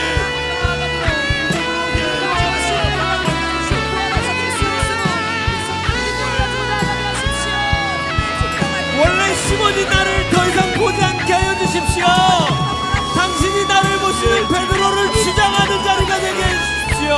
주님, 나의 삶의 현장에서 주님이 그렇게 드러나시고 주의 말씀을 의지하여 깊은 곳에 오늘 그가 놀라운 일을 주의 말씀을 의지하여 믿음으로 금을 던져 믿는 자에게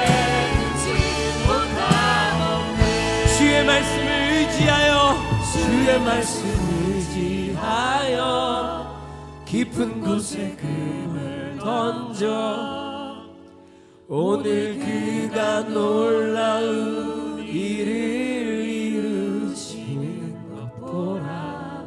주의 말씀 의지하여 믿음으로 금을 던져 믿는 자에겐 능치 못함 없네. 주님, 우리가 붙잡을 것은 십자가요, 주님 선언하신 말씀이 유일한 것임을 고백합니다. 오늘 내가 부활의 생명으로 다시 일어날 수 있는 것도 오늘 말씀하신 하나님의 말씀에 근거해서임에 감사합니다. 우리가 시몬이고 베드로인데 시몬이지만 베드로라고 주장하고 살 수 있는 이유도 주님이 하신 말씀에 근거해서임을 믿습니다. 주님, 이제 우리는 노예가 아니로 주님 말씀하시기를 노예인 우리를 향하여서 너는 나의 군대라고 말씀해 주셔서 감사합니다. 우리 안에 죄를 사는 권세를 주셔서 감사합니다. 우리 안에 천국 열쇠를 주셔서 감사합니다. 음부의 권세를 깨뜨리고 음부의 권세가 이기지 못하는 이기는 자가 되게 해주시니 감사합니다. 사망 권세를 깨뜨리고 철창으로 부수고 이기는 자 되게 만들어 주셨사오니 이제는 부활의 생명의 능력으로 정복하러 나가게 해주옵시고, 만나는 자리마다 우리가 발을 딛는 자리마다 그곳에서 주님의 말씀을 순종해낼 때마다 그 자리에 나와 함께 하시는 부활하신 예수 그리스도가 드러날 줄 믿습니다. 나는 할 수 없는 그 자리에 내가 말씀에 순종할 때마다 주님이 그곳에서 주님을 드러내실 줄로 믿습니다. 그 나는 할 수 없는 그 자리에서 부활하신 주님의 생명의 능력이 불가능한 것을 가능케 만드는 생명의 능력으로 나타날 줄 믿습니다. 주님, 이 자리를 떠나 내가 딛는 삶의 현장 어디가 될지라도 그것이 아무리 캄캄하고 어두운 불광의 영역일지라도 거기에서 주님을 인식하고 주의 말씀에 순종할 때마다 그곳에서 또 부활의 생명의 능력이 터질 것을 믿습니다. 나만 경험하지 말게 하시고 내 주변에 나와 함께 만나는 모든 사람들, 죽어가는 사람들이 부활을 경험케 해주시고 죽은 사람들이 부활을 경험케 되어지는 그런 부활의 생명의 사도가 되도록, 부활로 정복하는 은혜가 있도록, 그래서 정복한 것을 다스리는 축복이 있도록 우리를 이 시간 성령으로 충만하게 채워 주시옵소서. 성령으로 무장된 하나님의 군대가 이 자리를 떠나갈 때 주님이 우리의 일거수일투족을 통해서 영광을 받아 주실 줄로 믿습니다. 오늘 우리를 주님 부활하신 그 부활에 동참시켜 주시고 이 부활의 기쁨과 능력으로 희망의 걸음을 걷게 하신 하나님께 감사해서 우리의 전심을 담은 사랑과 믿음과 소망의 연보를 주님께 드립니다. 기쁨으로 흠양하여 주시되 주를 사랑해서 드린 모든 사람들의 삶에 부활의 생명의 능력이 차고 흘러 넘쳐나게 하여 주셔서 이기는 자로서 늘 전리품이 풍성케 하시고 수많은 사람들에게 그 전리품이 드러나게 하시고 함께 누리고 나누는 복된 전리품 되게 해주실 것도 믿습니다. 행하실 하나님께 진심으로 감사드리고 반드시 다시 오셔서 우리를 맞아주실 우리의 신랑 예수님의 이름으로 축복하고 기도드리옵나이다. 아멘. 할렐루야.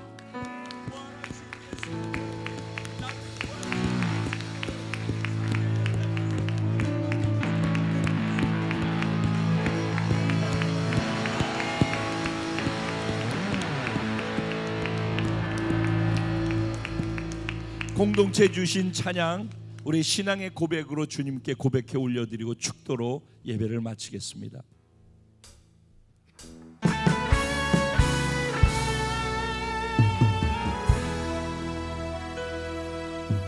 우리에겐 소원이 하나 있네. 주님 다시 오실 그날까지 우리 가슴에 새긴 주의 십자가 사랑 나의 교회를 사랑케 하네. 주의 교회를 향한 우리 마음 희생과 포기와 가난과 고난 하물며 죽음조차도 우리를 막을 수가 없습니다. 왜냐하면 우리는 부활의 생명을 가졌기 때문에 우리 교회가 바로 그런 이 땅의 희망이기 때문입니다. 교회 주님 제가 교회입니다. 주님 제가 예배자입니다. 그러니 나를 우리를 우리 공동체를 사용해 주십시오.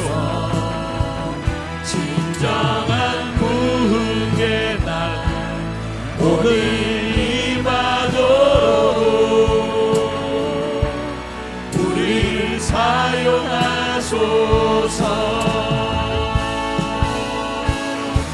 성령 안에 예배하리라. 자유의 마음으로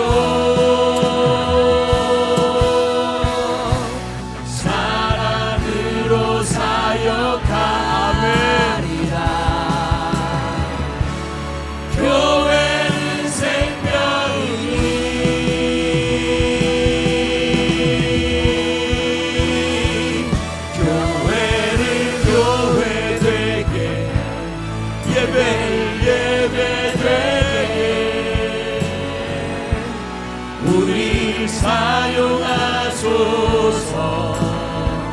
진정한 부흥의 날 오늘 임하도록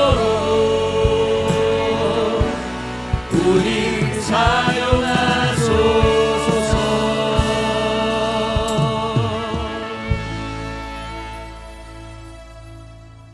지금은 우리 주 예수 그리스도의 무한하신 은혜와 아버지 하나님의 영원하시고도 극진하신 사랑과 보혜사 성령님의 감화 감동 위로 내주 충만 교통 역사하시는 축복이 오늘 부활주의를 맞아 예수의 부활이 곧 나의 부활임을 확실하게 믿고 삶의 현장에서도 부활하신 예수 그리스도로 부활을 맛보며 살고 부활을 맛보게 해주며 살겠다라고 작정하고 이 시간 성령님과 함께 현장으로 나아가는 사랑하는 모든 성도들의 머리 위에와 가정과 생활과 자녀와 범사 위에 월드비전 커뮤니티에 속해서 함께 예비한 모든 공동체 한 영혼과 일거수일투족 미래의 삶 위에 이제로부터 영원까지 함께 계실지어다.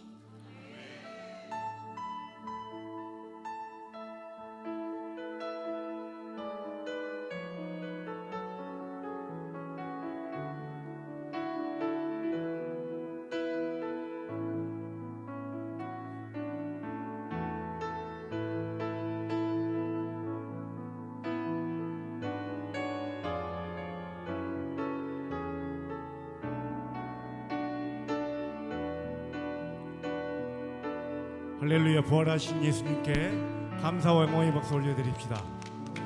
서로 인사하며 나가실 때 삶의 현장에서 부활하신 나의 예수님을 경험하고 돌아옵시다. 서로 인사하며 나가겠습니다.